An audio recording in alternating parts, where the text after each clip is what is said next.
por ela, amém? Então oremos. Senhor, nós queremos te agradecer, ó Pai, te louvar por tudo que já entregamos ao Senhor nessa noite, Senhor. E declaramos que o Senhor é digno de todo o nosso louvor, de toda adoração, Pai. Nós queremos sempre te adorar e te agradecer por tudo que o Senhor tem nos dado e por tudo aquilo que o Senhor é, Pai. Nesse momento, Senhor, nós oramos para que o Senhor esteja abençoando a vida do teu servo, capacitando ele mais uma vez, Senhor, para que ele fale aquilo que está no teu coração, Pai.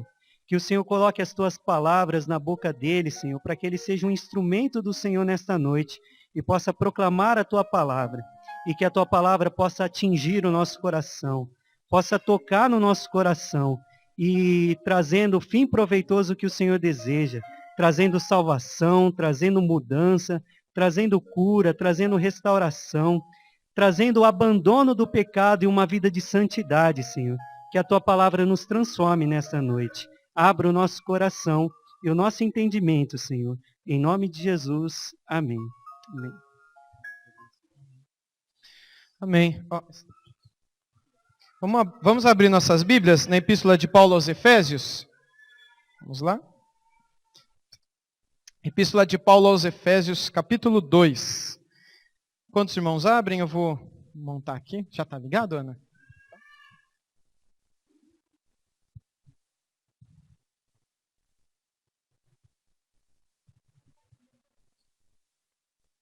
Foi aí? Ainda não? Ué. Aqui já diz que foi. Foi agora? Ok. Está aparecendo aí? Então tá bom.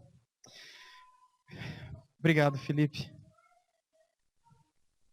Eu gostaria de meditar nesses 3 versos que estão diante dos irmãos, versos que nos falam sobre qual é o motivo maior do nosso louvor, qual é o motivo maior da nossa vida, da nossa história aqui nesse mundo. Deixe sua Bíblia aberta, daqui a pouquinho a gente vai ler. Qual é o motivo maior do nosso louvor, meus irmãos? Qual seria o motivo maior do nosso louvor, da nossa adoração? Se a gente tivesse que encontrar um antônimo para louvor, qual seria? Sinônimo seria semelhante. Antônimo é o contrário, né? Qual seria o antônimo de louvor? Reclamação. Boa, é isso aí mesmo, é murmuração, né? Dentro dos dicionários, o contrário de louvor seria depreciação. Você murmurar, reclamar, maldizer, etc. Né? Eu queria que você refletisse agora por alguns instantes, antes de nós lermos o texto da palavra que iremos meditar hoje à noite, sobre o que mais está presente nos seus lábios. Louvor ou murmúrio? Porque nós não conseguimos ficar isentos. Nós não conseguimos passar a vida sem que estejamos reclamando ou elogiando, bendizendo. E bendizer não é sempre você falar bem de alguém, mas é quando você tem palavras que não maldizem. Quando as suas palavras são palavras de não maldizer, isso já é uma atitude boa da tua parte. Então a resposta a isso demonstra muito do que está em nosso coração, né? Tadinha, fica em paz, viu, minha irmã? Não tem problema não, tadinha.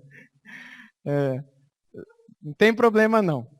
Até se um irmão, uma irmã depois quiser ajudá-la, ficando com o bebezinho também para ela assistir, faça isso também, tá bom?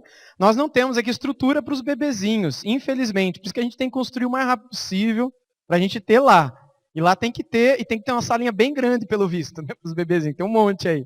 E então contribuam para a gente poder construir logo, meus irmãos. A sala lá das crianças está lotada, né? Infelizmente a gente não tem espaço. Então, a gente sempre conta com a compreensão e pede que os irmãos ajudem essas irmãs, irmãos que têm filhos pequenos, a ajudá-los, né? A cuidar dos filhos, para que eles também possam participar e assistir o culto. Amém? Amém. Então, eu gostaria que você pensasse um pouquinho na sua vida. O que mais tem aí? É louvor ou é reclamação? Reclamação por causa da comida, reclamação por causa da bebida, reclamação por causa de uma criança que chora, reclamação por causa do marido que atrasa, reclamação por causa da comida que queimou, reclamação por causa do salário que não deu. A Bíblia nos diz que a vida de reclamação, de murmúrio, demonstra que nós não estamos lembrando diariamente quem nós éramos e quem nós somos. A solução para que nós deixemos de ser murmuradores, frequentes e diários e profissionais, é recordar diariamente nosso passado em relação a Deus e o nosso presente em relação a Deus também, de onde Ele nos tirou e para onde que Ele está nos levando. Havia muitos homens e mulheres lá na cidade de Éfeso que precisavam ser lembrados disso, de onde é que Deus os tirou e para onde Deus estava levando cada um deles. E Paulo, nesse texto que a gente vai ler, ele demonstra que eles deveriam lembrar disso todo dia. Você lembra disso todo dia? Você lembra todo dia de onde que Deus te tirou, do que Deus te salvou, as coisas que Ele já mudou na sua vida? A pessoa que não faz isso, a pessoa ela pode até ir à igreja, se considerar cristã, ser batizada, possuir cargo na igreja, mas ela vai passar a maior parte do tempo reclamando, a maior parte do tempo murmurando. Isso revela que ela tem uma compreensão muito fraca de quem ela é em relação a Deus.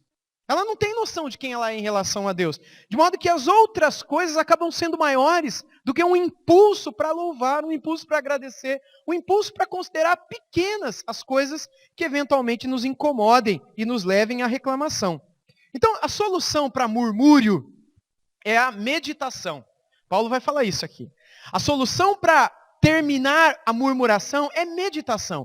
O que é meditação? Meditação é quando você faz calar o seu coração. Meditação não é ler a Bíblia e orar. O judeu não meditava lendo a Bíblia e orava. Ele meditava ficando quieto. Vocês já viram aquelas meditações orientais? Né, dos budistas, dos hinduístas, dos shintoístas e de outros istas lá do Oriente? Eles ficam quietos, num ambiente tranquilo, às vezes com uma música bastante calma, para que eles possam calar o coração de fato. E em vários desses círculos religiosos, é apenas um esvaziar da mente. A religião judaica e cristã também é uma religião oriental. E também tem meditação. Só que a meditação que os cristãos fazem é também em silêncio, e é também em um ambiente de calma, mas é recordando coisas.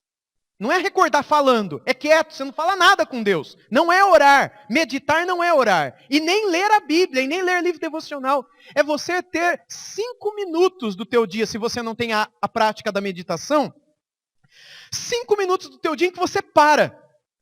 E você consegue 5 minutos. Ainda que você tenha que acordar 5 antes ou dormir 5 depois. Mas é só 5. Para você ir para um lugar onde você possa ficar quieto e calar teu coração. Ler um verso, talvez, ou uma pequena passagem das Escrituras e meditar naquilo, pensar naquilo. E depois ler de novo e voltar a meditar naquilo. Deixa passar 2 minutos, lê aquele verso de novo. Não é um capítulo, é um verso. É um pequeno salmo. E medita naquilo. E depois de fazer isso 2, 3, 4 vezes, e então fale com Deus. É um momento para você ficar quieto e ouvir, talvez, o que Deus tem a dizer com você. Até as nossas devocionais são correndo. Até para ler a Bíblia a gente lê assim. Pega a Bíblia, já começa e já termina. A gente ora também rápido. Os nossos guias devocionais, pão diário, pão, como é que é? Nosso de andar diário. Sabe esses guias devocionais? Sabe quais são? Como é que é? É um versículo só lá em cima, um textinho pequenininho e depois uma oração de uma frase embaixo. E você faz aquilo, ufa, fiz a minha devocional de hoje. É tudo muito rápido. Você não para, você não pensa. Você não deixa que o Espírito sonde o teu coração no silêncio, para que ele te mostre caminhos errados, escolhas erradas. Decisões que você deveria tomar, que não serão tomadas, entendidas e pensadas de outra maneira, que não no silêncio. Ou como Jesus chamava, no deserto. Frequentemente Jesus ia para o deserto orar. E naquela região não tem deserto, meus irmãos. Ele ia para lugares desertos. Na tua casa você tem lugares desertos. No quintal, no banheiro, depois que todo mundo foi dormir. Ou depois que as crianças forem para a escola, ou depois que alguma coisa acontecer que você sabe que você pode, naquele momento, ficar sozinho. Ou de repente na tua casa não dá, mas lá no teu emprego, 5 minutos. Quem aqui não tem 5 minutos por dia, levanta a mão.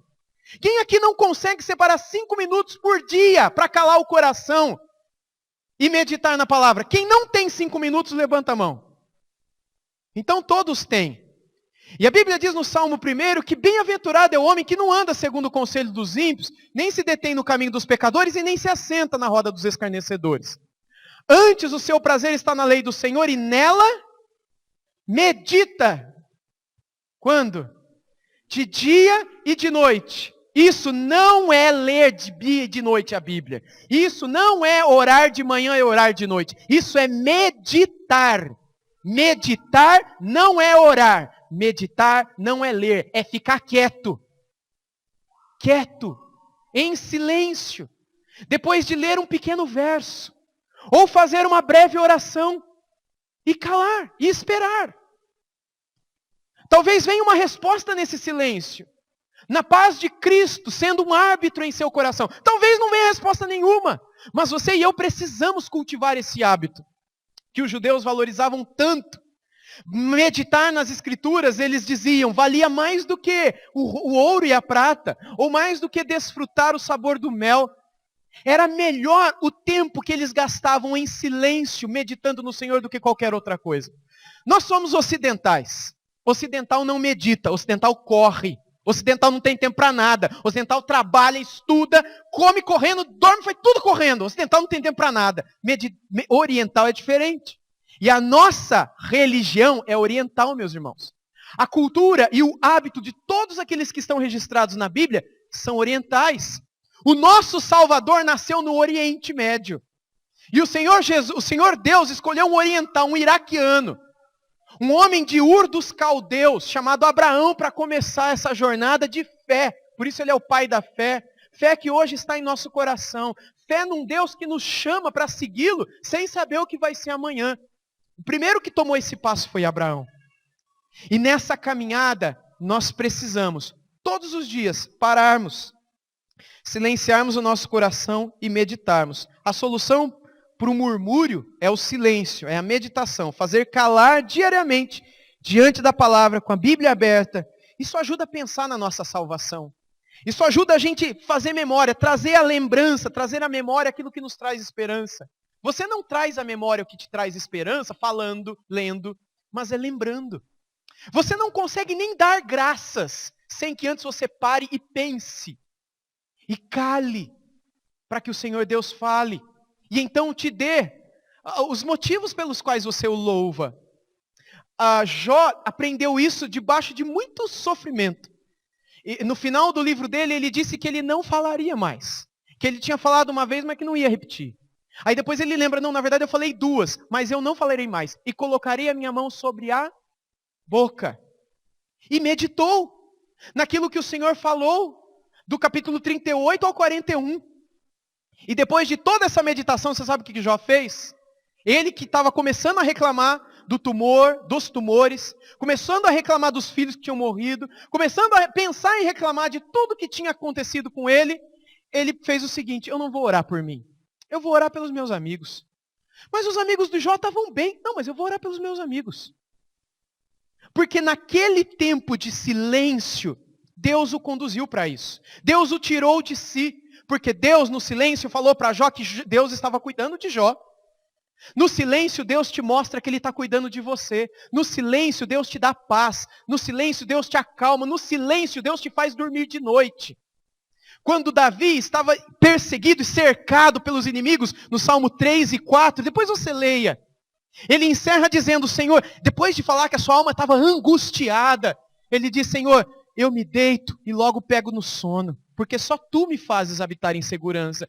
Isso é fruto de meditação, de parar, calar, lembrar. Não dorme assistindo televisão, não dorme assistindo seriado, novela, filme, não dorme fazendo outra coisa, dorme meditando. Dorme lembrando de quem você era e de quem você hoje é. Daquele que te guarda, daquele que te tem em suas mãos e de onde, para onde, melhor dizendo, Ele está levando você. Durma com essa lembrança de que você está seguro em suas mãos. E Paulo aqui vai considerar a salvação como algo tão importante. Não é? Ele considera algo tão importante que ele devota cada frase, meus irmãos, cada linha desses 2 primeiros capítulos, para falar sobre salvação. Porque na meditação, a coisa mais importante que Paulo descobre é a profundidade, a beleza da nossa salvação.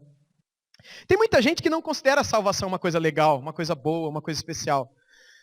Tanto é que se a gente fosse abrir aqui a oportunidade para dar testemunho, como acontece em algumas igrejas, não é? Não estou falando que isso é errado, não é errado, é certo dar testemunho.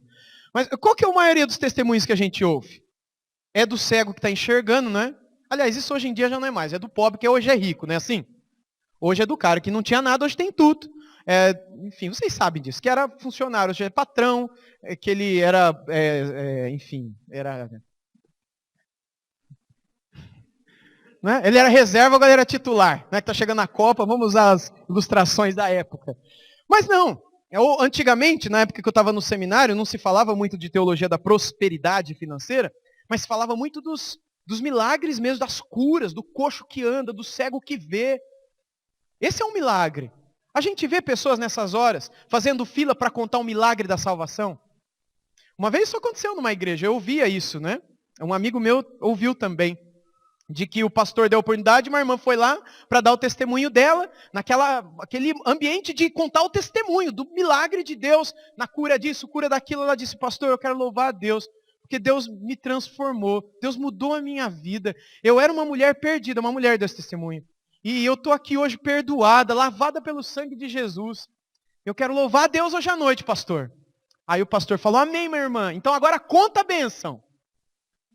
Desse jeito, meus irmãos. Conta a bênção. Por que disso, meus irmãos? Porque isso não é bênção. Salvação é um passo que você toma. Muita gente pensa aí fora. A gente sabe que não é, porque a Bíblia diz que não é. A salvação, segundo a Bíblia, é um dom de Deus, é um milagre. Igual ao de Jesus dizendo para Lázaro, lá na sepultura, Lázaro, sai para fora. Sai para fora. Exatamente, vem para fora, né? Vem, Lázaro. E o morto, 4 dias, saiu vivo. É isso que aconteceu com você. A gente já viu em Efésios 2, 1 e 2 e 3, que nós estávamos mortos, mas Ele nos deu vida. Isso é um milagre.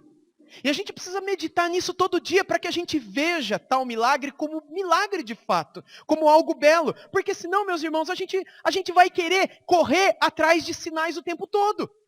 A gente vai querer correr atrás de milagre, de prodígio, de maravilhas. Porque não nos basta o milagre da salvação. Não nos basta a beleza da redenção. Nós nem mesmo ficamos pensando muito naquilo que Deus fez para nós. A gente está pensando no que Ele vai fazer. A gente nem é capaz de adorar pelas vitórias do passado. A gente está sonhando com a vitória do futuro. A gente não pensa da morte que Ele nos tirou. A gente está preocupado com o que vai acontecer amanhã. A gente tem motivo para se preocupar? Segundo Deus, não. Porque na meditação, Ele cala o nosso coração e nos lembra quem Ele é e na mão de quem a gente está. E isso faz com que a gente durma em segurança. Que a gente deite e pegue no sono. Ainda que a nossa alma esteja rodeada de angústia, Ele faz a gente deitar e dormir. Ele nos dá paz. Paz que excede o entendimento do homem sem Deus. Isso está à disposição da gente, se tão somente a gente aprender a meditar. Todo dia. Calmar o nosso coração. Então, Deus e o que Ele fez por nós, não é? A lembrança de que nós estaríamos no lago de fogo hoje ou amanhã, caso não tivéssemos sido tocados pelo poder de Deus, através da pregação do Evangelho. E transformados, não é? Por aquilo que um dia ouvimos. Se nós não lembrarmos disso, se nós não fizermos lembrança disso, nós não poderemos trazer glória nenhuma a Deus. Até mesmo essa atitude de dizer glória a Deus com as palavras ou com o coração não vai estar na gente. Glória a Deus para quê? Só porque o irmão falou para dar glória a Deus, vou dar glória a Deus? Eu não tenho que dar glória a Deus. Aí lá no fundo você fala, não, eu dou glória a Deus, gosto de Deus, glória a Deus, né? Glória a Deus, aleluia, né? Mas no fundo, você sabe que você não tem nenhuma motivação aí para dar glória a Deus. Porque quando você para pensar na tua vida, você não é capaz de recordar de onde Deus te tirou.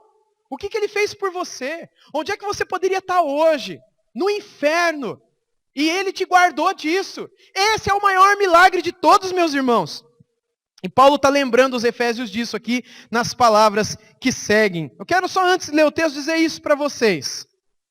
Lá na eternidade futura, quando você e eu estivermos no céu, a gente não vai estar louvando a Deus por causa que a gente era coxo e andou. A gente não vai estar louvando a Deus porque a gente era cego e enxergou. A gente vai estar louvando a Deus porque era para a gente estar no inferno e a gente está lá do lado dele.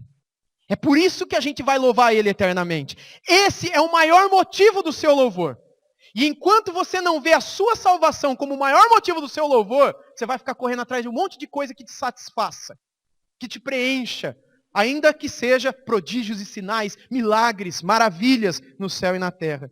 Vamos ler o texto muito especial do apóstolo Paulo, onde ele diz para os Efésios do valor dessa lembrança. Ele diz assim, Efésios 2, 11 a 13. Portanto, lembrai-vos de que outrora vós, gentios na carne, chamados incircuncisão por aqueles que se intitulam circuncisos na carne, por mãos humanas, naquele tempo estáveis sem Cristo, separados da comunidade de Israel e estranhos às alianças da promessa. Mas não tendo esperança e sem Deus no mundo, mas agora em Cristo Jesus, vós que antes estáveis longe, fostes aproximados pelo sangue de Cristo Jesus. Eu acabei não colocando o slide aqui, mas duas coisas podem acontecer na sua vida. Ou você viverá exaltando o murmúrio, ou você viverá como um genuíno adorador. E o texto que lemos é esse, não é? Deixa eu seguir aqui que a gente já leu. E eu quero destacar algumas palavras. E a primeira delas é essa. Portanto. Paulo começa com essas palavrinhas, não é? Portanto. Ou seja, depois de tudo o que Paulo havia dito anteriormente, o que Paulo disse anteriormente que nós vimos aqui no domingo passado? De que nós somos um presente do Pai. Vocês não lembram mais? Para o Filho. Deus fez de cada um de nós um presente do Pai para o Filho. O próprio Senhor Jesus disse que nós não teríamos ido até Ele se pelo Pai nós não tivéssemos sido trazidos. Ele disse, ninguém viria até mim se o Pai não trouxer. Ninguém pode vir a mim. Em Isaías 53, eu mencionei ele na hora da ceia. Deus diz lá no final do capítulo 53 que ao Senhor agradou moê-lo, fazendo-o enfermar até a morte. Não é? E aí depois, no finalzinho, vai dizer que a muitos Deus lhe dará como sua recompensa e sua herança. O final do capítulo 53 de Isaías diz que esses muitos que seriam seguidores e discípulos de Jesus, seriam pessoas que o Pai daria para Jesus como recompensa de Jesus. E Jesus explicou isso para os discípulos quando vários fariseus não entendiam o Evangelho, e Jesus Cristo explicou, eles não entendem porque não é para entender. Jesus não disse isso? E vocês estão entendendo porque a vocês Deus está abrindo os olhos e os ouvidos para compreender as grandezas do reino dos céus. Porque é Deus quem abre o olho de quem quer. Nas palavras de Jesus, é o Espírito Santo que convence o homem do pecado, da justiça e do juízo. Se o Espírito Santo não convencer, o homem pode se convencer sozinho? Pode um morto viver de novo, sem que um milagre venha sobre ele? É óbvio que não. É absurdo pensar um negócio desse. E é assim que aconteceu na sua vida um dia, se é que aconteceu, e na minha. Nós estávamos mortos e Ele nos deu vida. Pensando nisso então, tendo tudo isso em mente, que Deus nos deu graciosamente ao seu Filho, e hoje nós estamos em Cristo, estamos protegidos no Filho, estamos guardados no Filho, somos conduzidos pelo Filho, somos adotados pelo Pai por causa da obra do Filho. É necessário que a gente se lembre de algumas verdades muito especiais. Então Paulo vai introduzir isso, convidando eles a lembrarem, fazerem memória. E é o que está na palavrinha seguinte aí, lembrai-vos. Essa palavrinha lembrai-vos, no original, ela não significa algo que a gente tinha esquecido. Esse lembrar é trazer à memória, né? Voltar à memória uma informação que a gente não esqueceu, a gente sabe que aquilo foi. Mas que a gente não fica pensando naquilo o tempo todo. Por exemplo, você precisa lembrar que você casou, marido? O que vocês acham? Precisa? Ô, louco, cuidado, ainda bem que a Beth não está aqui, hein? A gente, depende do sentido do lembrar. Porque eu preciso lembrar que um dia eu casei? Obviamente que não, a gente sabe que a gente casou. Mas a gente precisa o tempo todo voltar à nossa memória que nós temos uma aliança, um compromisso com alguém. Não é assim? Então nós sabemos, por exemplo, você precisa lembrar que um dia você nasceu? Você não precisa lembrar que você nasceu, mas todo ano você traz à memória aquele dia que você veio a esse mundo, no dia do seu aniversário. É essa palavrinha aqui. Não é que vocês esqueceram, Efésios. Não é que vocês, apagou da memória. Não, vocês sabem o que aconteceu com vocês. Vocês sabem que Cristo salvou vocês. A única coisa que eu estou exortando vocês, Paulo aqui dizendo para eles, é que vocês tragam à memória, mais uma vez, aquilo que o Senhor Deus fez por vocês. A falta de lembrança diária, meus irmãos, a falta de lembrança diária daquilo que o Senhor fez por nós, faria com que os efésios se tornassem pessoas murmuradoras. Paulo aqui está dando uma ordem para eles. É um imperativo isso daqui. Lembrai-vos. Se é um imperativo para eles, também é para a gente. Porque o Espírito Santo inspirou essas palavras. Então, ouvir um imperativo como esse, meus irmãos, traz uma verdadeira libertação para nós. Quando você ouve um imperativo desse e pratica, isso te liberta. Quando você ouve palavra como essa, lembrai-vos. Daqui a pouquinho ele vai falar do quê? E você sai daqui disposto a se lembrar disso todo dia, a trazer a memória todo dia, isso te liberta. Talvez seja isso que esteja faltando para você, se ver liberto de tanta porcaria, de tanto pecado, de tanto vício, de tanto mau hábito, que te afasta de Deus e te rouba a paz. A lembrança diária, feita durante momentos de meditação ou momentos de devoção, traz ao coração do cristão uma verdadeira paz, meus irmãos. Mas do que? Paulo continua dizendo aí, não é? De que outrora vós, gentios na carne, chamados incircuncisão, por aqueles que se intitulam circuncisos na carne. Antes de continuar, ele vai começar dizendo outrora. Agora vocês já não são mais o que eram. E o que vocês eram antes? É o que está em vermelho aqui agora. É tudo isso. Vocês eram chamados incircuncisão, por aqueles que se intitulam circuncisos. Não é? E mais abaixo, vocês estão separados da comunidade de Israel. Deixa eu explicar isso para vocês. Porque essa é a situação de todos nós antes de Cristo. Não é? No tempo de outrora, como ele diz aqui no comecinho da frase. A realidade das pessoas sem Cristo é essa que está aqui. Todos os efésios estavam assim. E todos nós também. Todos os que hoje são salvos, um dia experimentaram essa realidade em suas vidas também.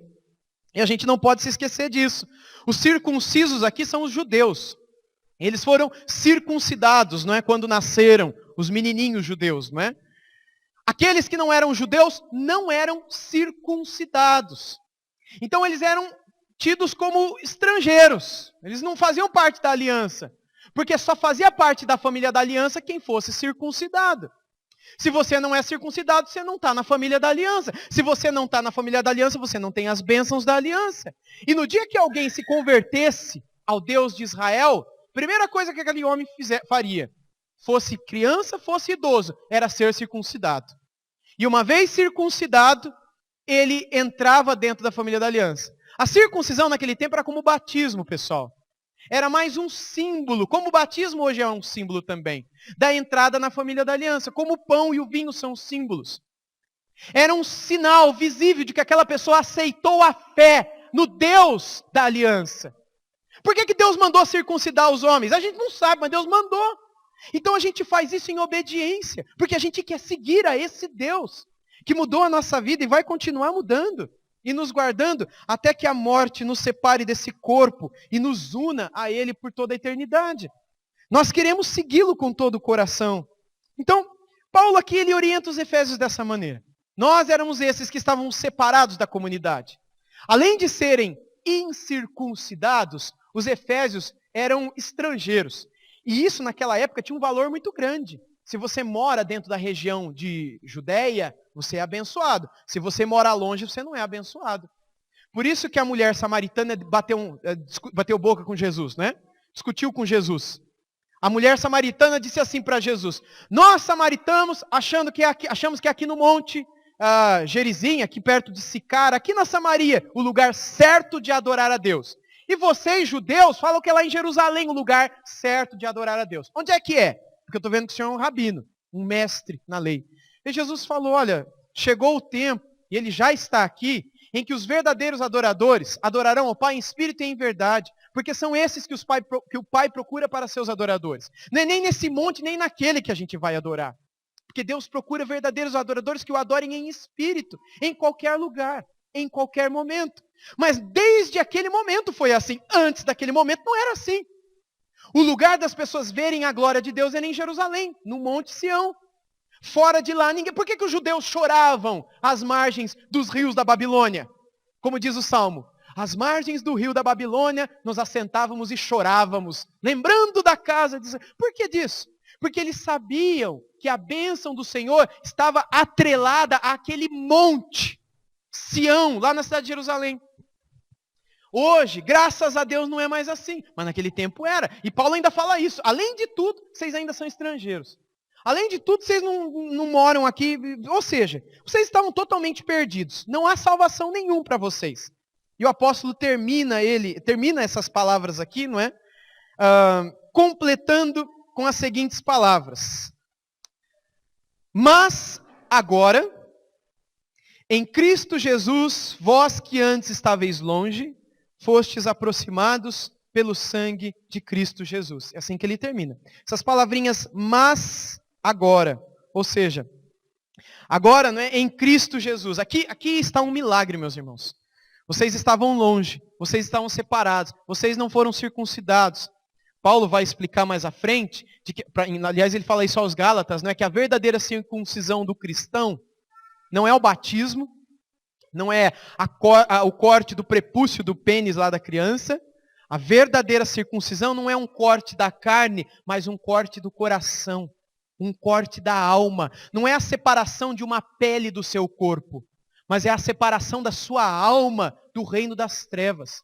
Aqueles que são filhos de Abraão, explicou o apóstolo Paulo, são aqueles que são agora circuncidados no coração. Eles são purificados no coração. Eles são separados do mal e do pecado para poderem viver em pureza junto do seu Deus. Houve um milagre aqui. A salvação é esse milagre. E ele, Paulo, deseja que os efésios vissem isso como um milagre. Eles estavam longe, mas agora eles foram aproximados. Fostes aproximados pelo sangue de Jesus. Lembra de que nós vimos no domingo passado, que eu falei aqui na introdução, que nós somos um presente do Pai para o Filho. O Pai nos conduziu ao Filho, pela obra do Espírito Santo que nos convenceu. Porque se não fosse pelo Espírito Santo, a gente já está no pecado ainda. Ainda que você ache que você é alguma coisa, que você que tomou a decisão, que você que decidiu mudar de vida, talvez quando você amadurecer e crescer um pouquinho mais, você vai perceber que nem mesmo isso você teria condições de fazer. Se Deus, pela tua graça, não tivesse tocado em seu coração. Você não teria condições de amar a Deus se antes Ele não tivesse te amado primeiro. Se Ele não tivesse te atraído com amor. Se Ele não tivesse, nas palavras do profeta Oséias, te laçado com cordas de amor. E te trazido, te arrastado, como eram as palavras dos profetas. E esse amor que Ele manifesta e nos arrasta e nos atrai, nos constrange, disse Paulo. E faz com que o nosso coração passe a amá-lo também. Porque é um amor constrangedor, é um amor grandioso demais. Ele nos inunda. Paulo diz aqui em Efésios que ele nos faz transbordar dessa graça, transbordar desse amor. E isso tudo é evocado quando nós calamos o coração e meditamos. É ali, meus irmãos, no silêncio da nossa meditação, que Deus nos enche o tanque da adoração. Se você chega à igreja, ao culto, e não tem motivos para louvar, é porque esse tanque está vazio. É porque você não meditou, é porque você não orou, é porque você não leu. É porque durante a semana você não trouxe à memória o motivo maior da sua vida. Você não meditou, o tanque está vazio. E com o tanque vazio, você é que nem carro quando está falhando. Você sabe? Dá desespero em todo mundo.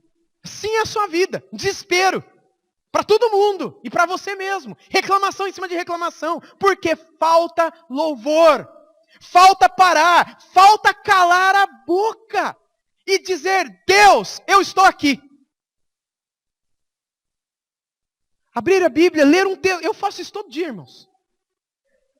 De manhã. Quando as crianças não acordam. Eu vou até confessar o meu pecado aqui. Eu faço isso no banheiro. O banheiro é o meu deserto. Eu estou lá, eu abro no Salmo 119, todo dia. Quando termino o Salmo 19, eu volto no Salmo 119 de novo. Eu faço a leitura da Bíblia também. Mas esse momento da meditação é algo meu. Eu uso o Salmo 119. Você não precisa me imitar, você pode usar qualquer que você quiser. Mas eu leio o Salmo 19. 3, 4, 5 versículos no máximo. Às vezes um só. Eu leio e fico quieto. E fico olhando para aquele verso. Olhando para aquele verso. Depois eu fecho os olhos e fico quieto. E quando, aí a nossa mente, a gente é ocidental, né? A gente não para. Eu fico lembrando da agenda do dia, das coisas que tem que fazer, das coisas que tem que comprar, das contas que tem que pagar. Um monte de coisa que tem que resolver. Aquilo fica na cabeça. O que eu faço? Eu abro o olho na hora. E olho para o texto. E leio o texto de novo. O texto me cala. E eu fico olhando para o texto. E forço a minha mente a se esvaziar de todo o lixo do correria, do dia a dia. Porque o lixo vai aguardar. O amanhã trará o seu mal. Em primeiro lugar, eu tenho que buscar o reino de Deus. E a sua justiça. As demais coisas vão ser acrescentadas. O depois vai trazer. Agora eu tenho que calar. E eu olho para o texto. E calo. Depois de alguns segundos ou minutos, eu volto a ler o texto. Se eu pego, por exemplo, 6 versículos do Salmo 119, eu releio aqueles 6 versos. E calo. Dali a alguns minutos, eu leio de novo aqueles 6 versos. Faço deles a minha palavra. Isso não é reza. Eu faço as minhas palavras, como Jesus fez também, orando o Salmo 22 e tantos outros que ele citou em suas orações. E os apóstolos também. Eu leio em forma de oração. Desvio o meu coração dos caminhos do caminho da falsidade. Inclina o meu coração para a tua lei e não para a cobiça. E outras palavras, ó quanto amo a tua lei, quanto ela me é preciosa. Eu vou lendo, eu vou decorando e calando. Aí depois de fazer isso, 1, 2, 3, 4 vezes, então eu oro. Aí eu oro, como vocês me ouvem orar aqui, como vocês ouvem outros orando aqui. Todo dia. E meus irmãos, Deus me fala mais nesse momento do que em qualquer outro momento do dia. Quando eu estou lendo a Bíblia, quando eu estou preparando uma pregação, quando eu estou lendo uma leitura devocional. Não é igual como quando eu paro e busco aquele momento de silêncio. Quase todo dia Deus me lembra quem eu sou e na mão de quem eu estou. E isso me dá tanta paz, meus irmãos, que se não for por essa paz, ninguém aguenta. Ninguém suporta viver uma vida sem murmuração. A murmuração é o escapamento, é o catalisador. A murmuração é a maneira que você tem para você ficar em paz. Se você for procurar muitos psicólogos, você vai reclamar com alguém. Vai falar tudo, só desabafa. Você vai ficar em paz. Não é assim? Falei tudo que tinha que falar. Agora eu estou me sentindo bem. Só que esse é o jeito errado de você esvaziar. O jeito certo é em oração diante de Deus. Porque se você não fizer isso diante de Deus, calando o teu coração, sabe diante de quem você vai fazer? Você vai fazer diante de alguém que vive com você.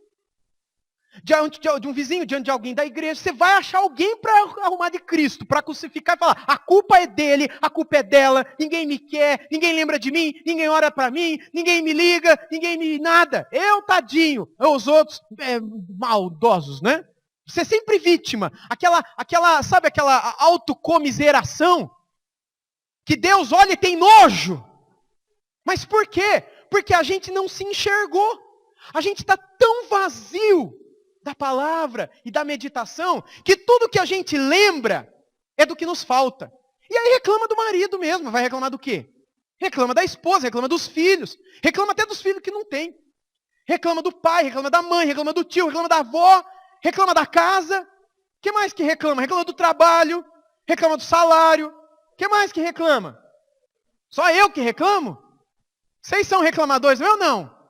Do que a gente reclama todo dia? Reclama da comida? Vocês, óbvio que não. Nunca, né? Reclama da roupa? Reclama do cabelo? Ninguém aqui reclama do cabelo?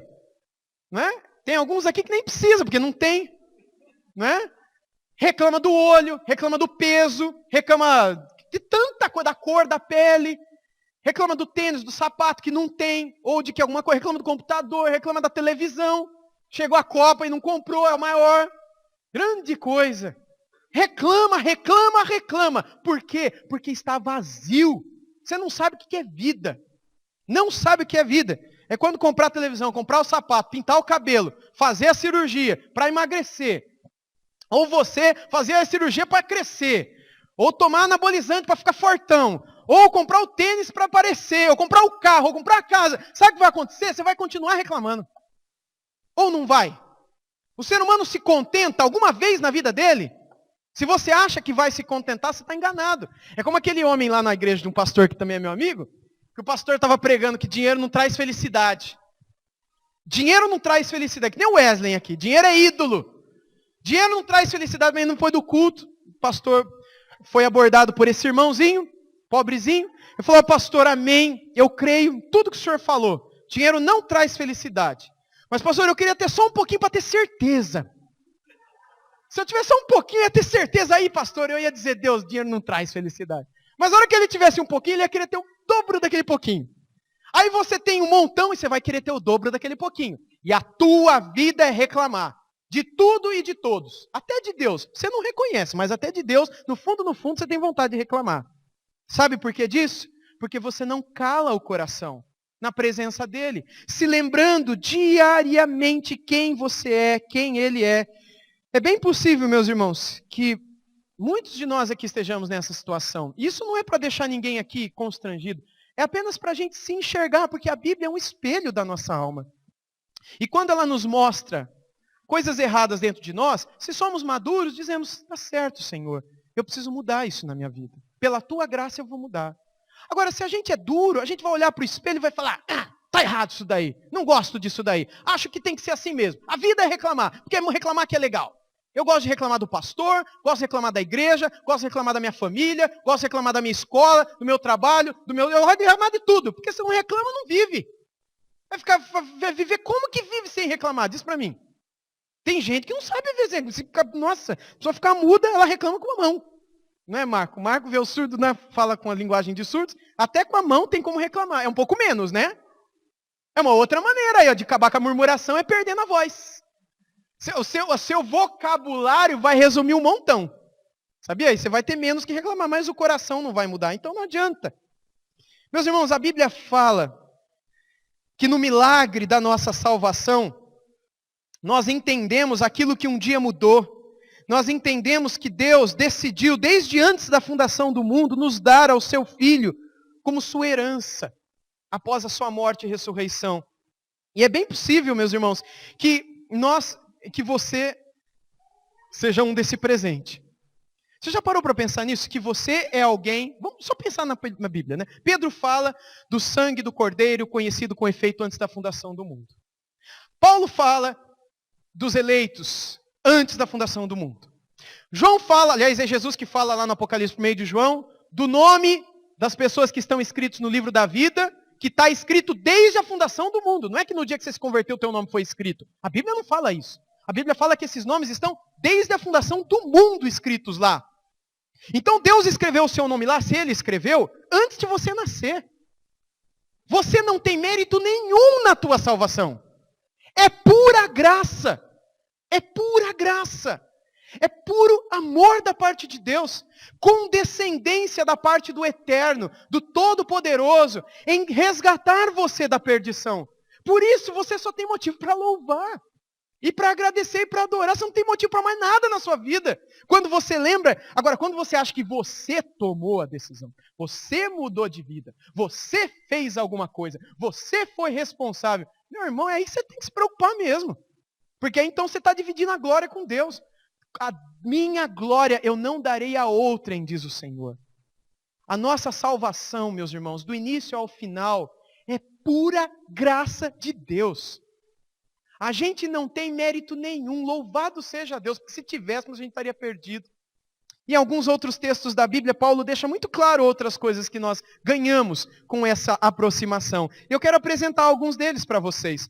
O primeiro é esse de Romanos 8,16. Eu gostaria de pedir que as irmãs lessem para a gente, por favor.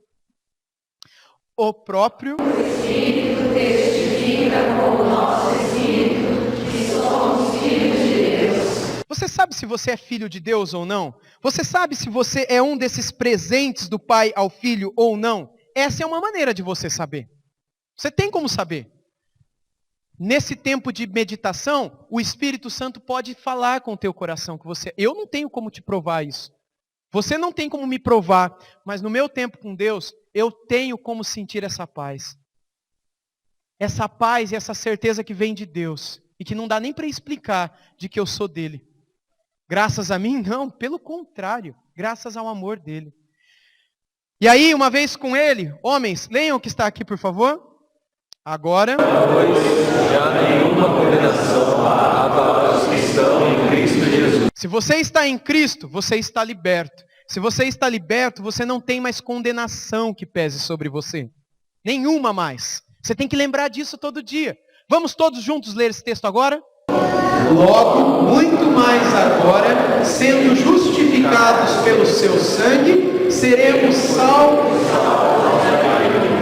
Seremos por ele salvos da ira. Medite nisso amanhã.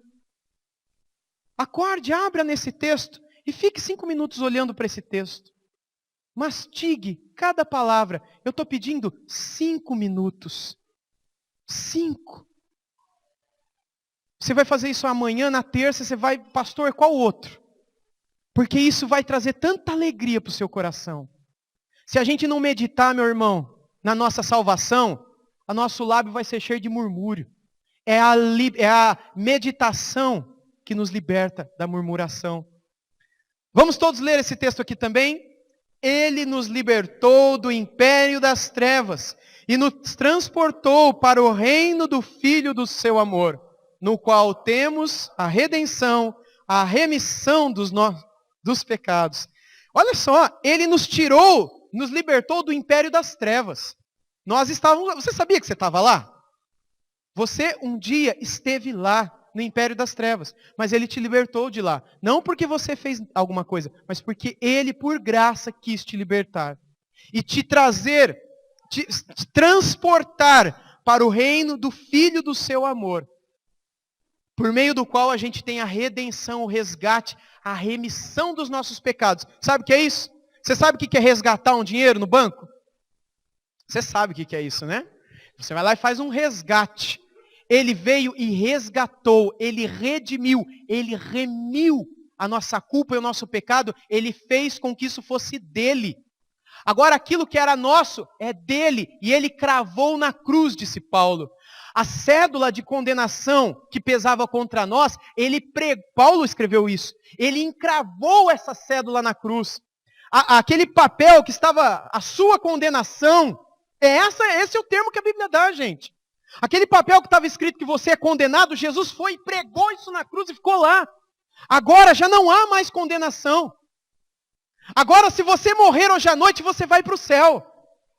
Você está liberto da condenação. Isso é o maior motivo do nosso louvor. Esse é o maior milagre da nossa história, da nossa vida. Meus irmãos, nós podemos nos encontrar nessa noite em 2 estados. O primeiro deles é desse daqui. A gente é esse círculo vazio do Espírito Santo, a consequência é uma vida de murmuração. Agora, se você busca se encher do Espírito Santo todo dia, a consequência é louvor. Você vai ter prazer em louvar a Deus. E louvar não é só com música, é com palavras também. A comida vai queimar, você vai falar, não tem problema, amor. Graças a Deus, mas a gente tem o que comer. Né? A roupa ficou um pouco apertadinha, falar, graças a Deus, meu, graças a Deus, tem comida, comeu um pouquinho mais, engordou, ficou apertadinha, graças a Deus, vamos orar, agora para dar dinheiro para comprar roupa. Aí comprou roupa, graças a Deus pela roupa. Ah, mas não era aquela de R$ 289,73 que eu queria, que estava na promoção. Né? Não, mas foi a que o Senhor permitiu, então graças a Deus pela roupa que o Senhor permitiu, pelo sapato que Deus permitiu. E tem algumas irmãs que você fala que Deus permitiu aquele sapato, ela fala que está amarrado. Né? E alguns irmãos que Deus permitiu aquela outra coisa, né? Que o homem gosta de comprar o melhor, também. Não, meus irmãos, é o Senhor que nos provê. E a gente recebe com gratidão. A gente não tem que se medir pelos outros. Pelo que os outros têm, pelo que os outros vestem, pelo que os outros comem, pelo prato, pela porcelana, pelo copo, pelo talher que o outro tem. Acorda, cresce. A gente se mede em Cristo, não no outro. Enquanto a gente se mede no outro, a gente está vazio. No carro do outro, na casa do outro, na roupa do outro. Você está vazio, por isso que sua vida é reclamar. Agora, quando você se mede em Cristo e se enche do Espírito, você pode ser a pessoa mais pobre desse mundo, você vai ser a pessoa mais feliz desse mundo. Com lábios que louvam, e não um coração que reclama. Louva a Deus pela tua salvação, medita nela todo dia. Eu quero encerrar com essa frase. Só o Espírito Santo pode transformar o vazio murmurador que há dentro de nós em um coração pleno de paz e de adoração. Se o Espírito Santo não transformar, gente, ninguém vai transformar. Não é uma situação melhor. Não é uma pessoa melhor. Não é um novo casamento. Não é um filho. Não é um novo emprego. Não é uma nova faculdade. Não é nada. Não é uma nova igreja, um novo pastor. Aí eu vou mudar. Nada muda. Nada. A única coisa que arranca o vazio, que nos leva a murmurar e nos enche de paz e de adoração, é o Espírito Santo. Que Deus nos dê graça e nos ajude a sermos homens e mulheres que o louvam acima de tudo e mais que tudo. Amém? Vamos orar. Santo Deus, nós te louvamos nessa noite por aquilo que um dia o Senhor começou em nossas vidas e em nossa história. Aquela boa obra que o teu Espírito Santo começou em nós, Pai. Louvado seja o teu nome. A tua palavra diz que o Senhor está trabalhando em nós. E que o Senhor há de completar essa obra no dia de Cristo Jesus. Ou quando Ele voltar, ou quando nós formos e nos encontrarmos com o Senhor. E um dia voltarmos com o Senhor por ocasião da sua segunda vinda. Obrigado, Senhor, porque agora nós estamos em tuas mãos, como vasos nas mãos do oleiro. Ó Deus, só tu és digno de receber toda a honra, toda a glória e toda a adoração. Nós queremos te louvar nessa noite, pela nossa redenção, pela nossa salvação, pelo milagre que um dia o Senhor operou em nós. Nós temos sim, Deus, um grande milagre para contar para os outros. O milagre da nossa salvação. De que grande libertação o Senhor nos tirou, Senhor. Que grande livramento foi esse, Pai, que o Senhor nos deu ao impedir que a nossa alma tivesse o seu fim no fogo do inferno. Obrigado por essa bendita esperança que sustenta a nossa vida. Louvado seja o teu nome, em nome de Jesus. Amém. Vamos ficar em pé e encerrar esse culto, louvando o Senhor.